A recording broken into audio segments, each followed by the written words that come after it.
Hey everyone, it's Alexander, the real Mr. Robinson. Welcome to the channel, and this is my review for Black Widow, which is the 24th movie in the Marvel Cinematic Universe, the first film to be released in the post-Infinity Saga era, but the fourth production to come out of the MCU's Phase 4, the first three being the Disney Plus series WandaVision, The Falcon and the Winter Soldier, and Loki, which, as of recording this, we only have one episode of that show left.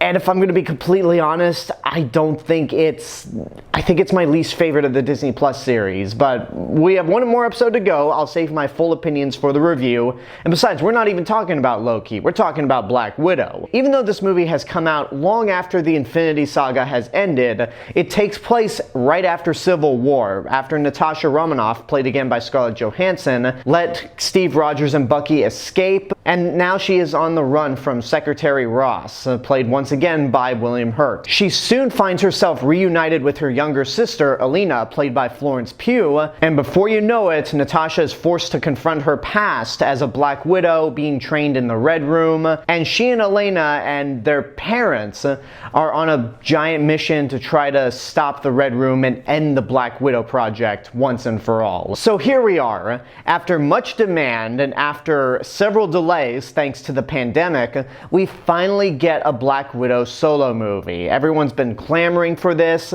I mean, I say everyone, but I'm actually one of the few people that didn't think we needed a Black Widow movie. Now let me first explain why I don't think we needed a Black Widow movie. 11 years ago, Scarlett Johansson first appeared in the MCU as Natasha Romanoff in Iron Man 2. In Iron Man 2, I thought she was good in it, but her character seemed kind of pointless in that movie. However, with each additional appearance of this character in the MCU, she has slowly become not only a fan favorite, but one of the best characters in the franchise. And she had a big send-off with Avengers Endgame.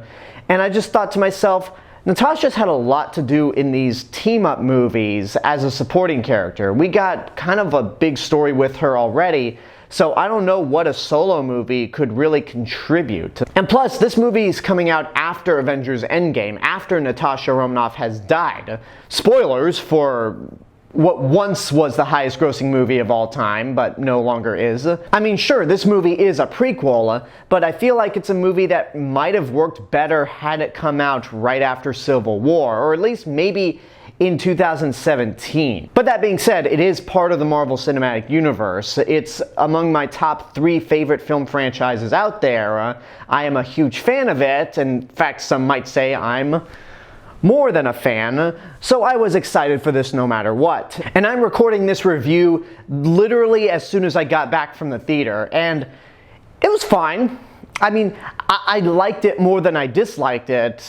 It was kind of essentially the movie that I thought it was going to be, as I described on Twitter. It's a very low-stakes MCU movie. There's no huge end-of-the-world doomsday scenario going on, but it's not as low-stakes as something like Ant-Man and the Wasp or Spider-Man Homecoming. You do get the sense that there are some potential worldwide catastrophes that can happen from the events of this movie, but it's not on an Avengers level type event. The action is great.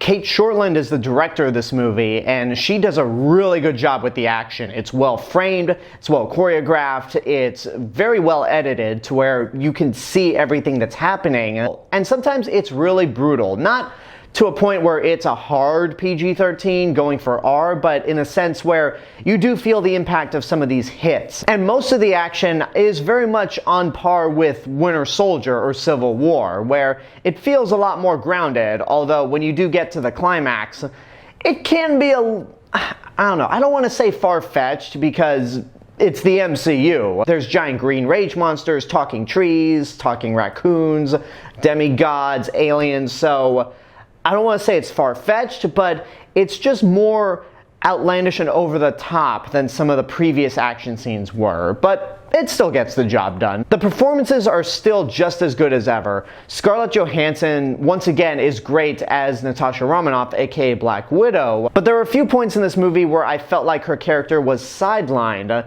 and most of the focus seems to be on Florence Pugh's character, Elena, who is really good in this movie. I've always liked Florence Pugh, and she might have the most depth in this movie, more than Natasha herself, which on one hand it's kind of disappointing since this is Scarlett Johansson's last outing as the character, but at the same time I felt like she got a lot to do in the previous films when she was a side character, so it didn't bother me as much as it did some other people that she was kind of sidelined. She's not sidelined to the point where she ends up becoming a supporting character in her own movie the way Bilbo Baggins was in the Hobbit trilogy, because at the end of the day she still has an arc, and there's a lot of things that carry over from her previous appearances in the MCU and stuff that leads into Infinity War and Endgame, so it makes those two movies, especially Endgame, feel like they have a little more weight to them. Then you also have David Harbour and Rachel Weisz in the movie,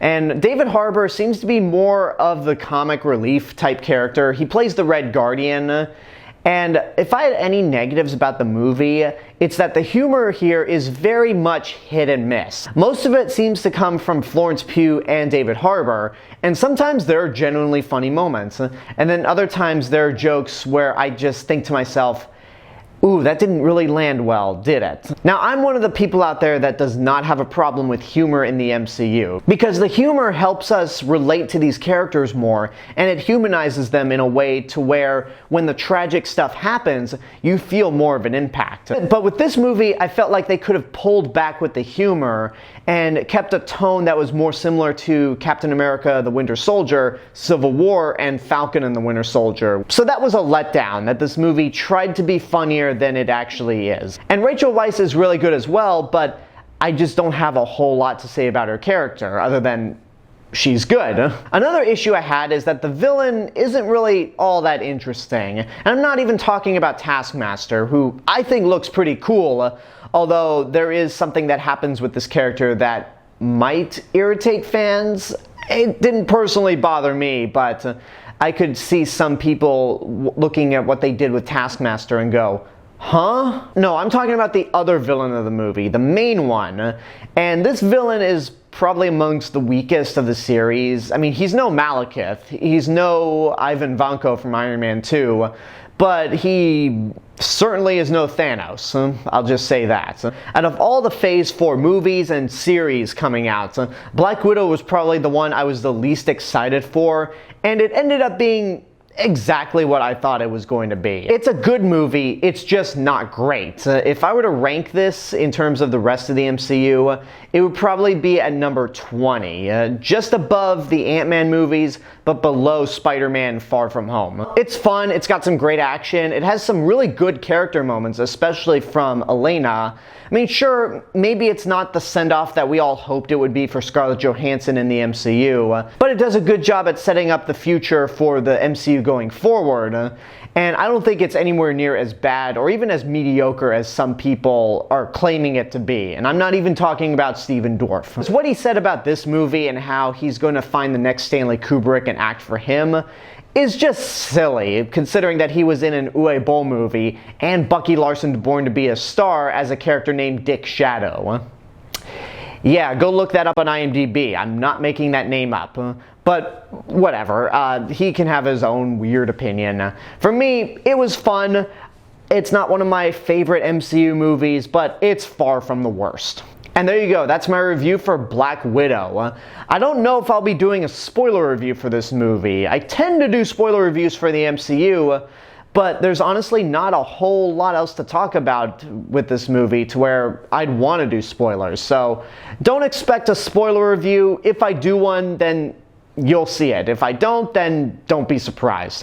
But now I want to know what you guys think about Black Widow. If you've seen it, what did you think? Whatever the case may be, let me know in the comments below. And until next time, this is the real Mr. Robinson telling you there's only one. Hello everyone, I just wanted to say thank you all for watching my review for Black Widow. Make sure you like the video, subscribe to the channel, and hit the bell button to get notifications. Don't forget to follow me on Facebook, Twitter, Instagram, go check out my Twitch channel, and support me on Patreon. I'll see you guys in the next video, but until then, have a good day and take care of yourselves.